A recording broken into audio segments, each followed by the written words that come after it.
after dental school, there's life after being a dental student, right? And some people Yeah. choose to go into and do an advanced training in general dentistry or a specialty as well. Stay tuned as we talk to a D4 that's just graduated. Well, he's not a D4 anymore, but he just graduated, and he's going to be talking about life after dental school by doing a residency. Stay tuned. Hey, this is Dr. Darwin, a new dentist coach with another episode of Ask Dr. Darwin on the New Dentist Podcast Show, where we talk about getting into dental school, surviving dental school, getting into residency, and life as a new dentist. Guys, be sure that you are continuing to share these episodes and this content with friends and colleagues. Make sure you're commenting down below.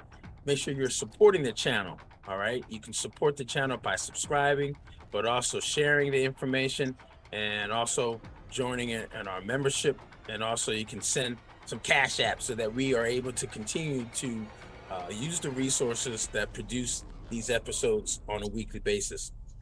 Also, this episode of Ask Dr. Darwin is being brought to you by GetIntoDentalResidency.com, right here down below. GetIntoDentalResidency.com, the ultimate resource to help you get your application together, get you prepared for the interview so that you get the ultimate goal that you're looking for, which is getting to residency to become a board certified specialist or an advanced trained dentist. For more details, go to the link down below, okay? Today we're going to talk to a new grad who's continuing his education and his advancements by doing a residency. Today we're joined with Dr. Julian Jones. How you doing, man? Good, Doc. Thank you for having me. You're welcome, man. So before we get started, share a little bit about yourself, where you're from, so people that are meeting you for the first time can know who they're talking to, who they're hearing from today. Okay. Well, I'm Dr. Julian Jones, born and raised in Memphis, Tennessee. Uh, got my undergrad from Arkansas State University there. I was a member of the football team. We won three conference championships. Got a chance to play in the NFL for a little bit. I played for the Atlanta Falcons back in 2014. Played in the CFL with the Montreal Alouettes in the year after that, 2015. Uh, Taught school the Memphis City area for a little bit, and I went to dental school at Meharry Medical College as a non-traditional student. And now I'm here, about to start my residency in Matthew Walker in Nashville, Tennessee. Well, congratulations again, man. Class of 2024. That's a big accomplishment, man. Big accomplishment. And it sounds like you get ready to do some more here. Gonna continue this advanced dental education by doing a residency. So that's what we're going to talk about today. After dental school, there's a process called getting into residency, and it could be a challenging process, and it can also be a hard process for some people doing it for the first time. Tell us, Doc, what has been or what was the hardest part for you about this process of applying to residency?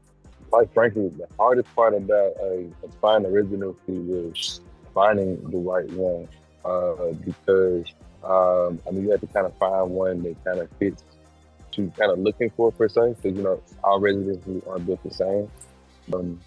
Kind of, like you're looking to go into implants, you need to find one that's kind of catered to implants. You're looking for one kind of catered to like kids. You want to find one that kids are looking for one that has with medically compromised patients. Try to find one that does that. So really, the hardest part I would say is really like finding one that kind of fits you.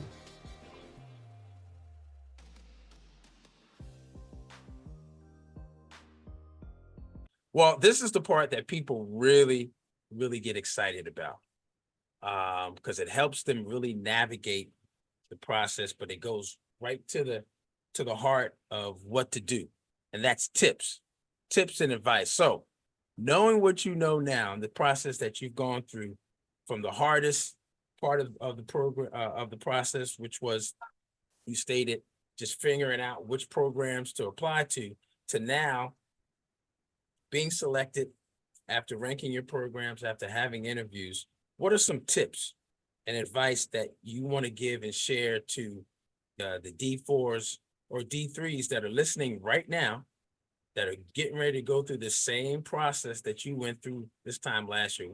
Give us some of those tips and advice. I would say the first tip would be to reach out to the current residents, and you can find them on Instagram and anything like that. Ask for the phone numbers and have like an honest conversation with them, because you don't get I feel like the interviewers are gonna sell the food to you, but the people who are actually working in this clinic with you day in and day out, they can kind of give you the real, like, hey, I like it because of X, Y, and Z. I don't like it because of X, Y, and Z. This really helped me grow my skills as from I may have been weak in this area, but with this program, it helped me grow in this area. So I would definitely say speak to those attendees that are actually there. And then two, I would say don't just have you some goals set out, like have an honest measurement about yourself when you graduate, and just kind of see, like I was saying earlier, it's 1,000 ways to skin a cat. Just like if you do something good or do something great, it's 1,000 ways to do it better. And just have real measurable goals to kind of like give yourself an opportunity, because even if you feel like you need to work on your skills, don't just go to a residency because I just need another year. You need to have like something like tangible that you can see, because again, for me, it was more of a long term like things like, okay, this going to this residency makes sense because it helps me out in the long run because of X, Y, and Z. Three, I would say make sure that you're a D3 and D4 year. Make sure you find a way to kind of like save your money, because those applications do get kind of expensive.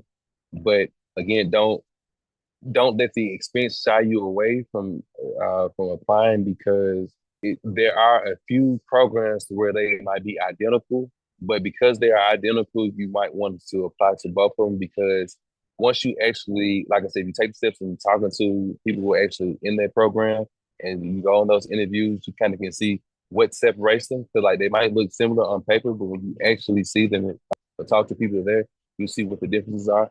And then four, I would say take time to actually go visit these residencies, so you kind of see what it is that you're going to, and that way they can put a face to a name. Just like when you're applying to dental school, you want to go to these schools and do like the impression there and whatever. When you were pre-dent, go to these schools and visit the residency program so they can put a face to a name, and that way you have a better chance of building rapport at these residencies. Great, man. Great tips. I love all of them. Reach out to the current residents at programs that you're applying to, setting goals that are measurable, right?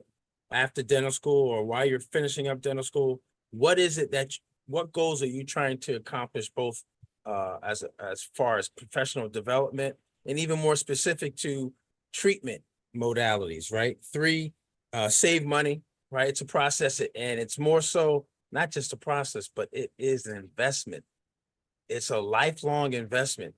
That's why it's called lifelong learning. That's what we do in dentistry. You're going to be investing in yourself, whether it be you continuing education, the skill sets and things that your team is going to be doing, right? So it's an investment. So save for that. And then visiting the program. We talk about that all the time, on how to make sure that you keep your face in front of the programs and the people that are going to be going through this process on the other side of this process, so that they are familiar with you, right? Because it is a process, and it's a process about people, and they want to know who you are as a person.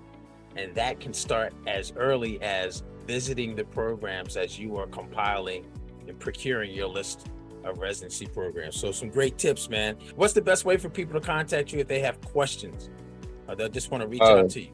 You can contact me at Dr.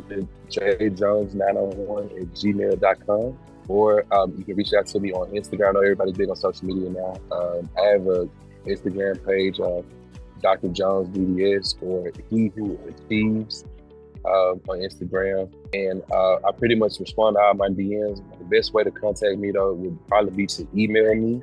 But other than that, like I said, if you have any questions, anything like that, I'm an open book. I feel I'm not a gatekeeper. I feel like when you're in this profession, it's on you to make sure you bring more people into the fold, because it's already hard enough to become a dentist or to become a doctor in general. So, any way I can help, I'm more than happy to. Yeah. And just repeat that email address again. It's Dr. J Jones 901 at gmail.com. Awesome. So again, you So guys, so yeah, so DrJJONES901 @gmail.com.